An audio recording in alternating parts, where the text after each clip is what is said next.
প্ৰতিবেদন এটা পুলিচৰ চাকৰি আৰু খুটকা।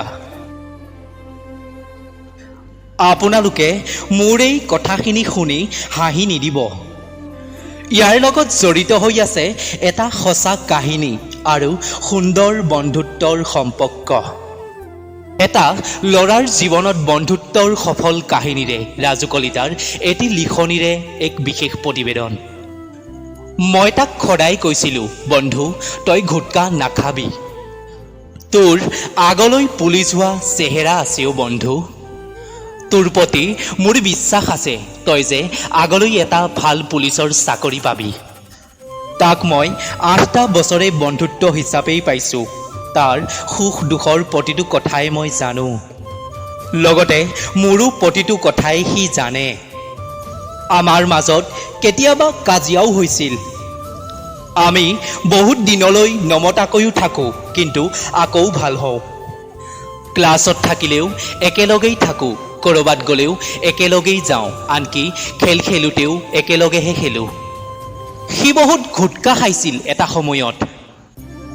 আনকি চাকৰিৰ ইণ্টাৰভিউ দিব যোৱাৰ আগমুহূৰ্ততো সি গুটকা খাইহে ইণ্টাৰভিউ দিবলৈ গৈছিল।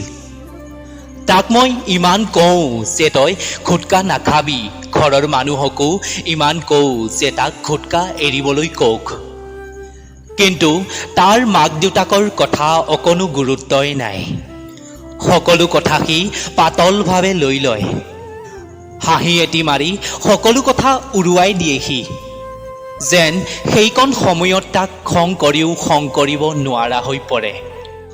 সি মোৰ হাতত বেছিকৈ মাৰ খোৱাৰ কাৰণটোৱেই আছিল সি গুটকা খোৱা। এতিয়াৰ পৰা এটা তাৰ সম্পূৰ্ণ পৃথক জীৱন, কিয়নো মোৰ বন্ধুৱে পুলিচৰ চাকৰি পালে, তাকো নতুনকৈ বন বিভাগৰ চাকৰি।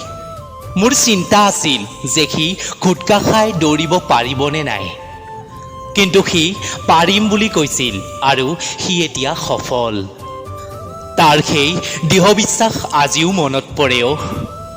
সময়ৰ লগত সকলো সলনি হ'লেও সি আৰু মই অকণো সলনি হোৱা নাই।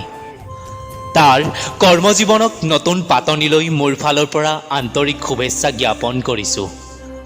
আপুনিও শুভেচ্ছা জ্ঞাপন কৰিবনে তাৰ সফল যাত্ৰাটোৰ?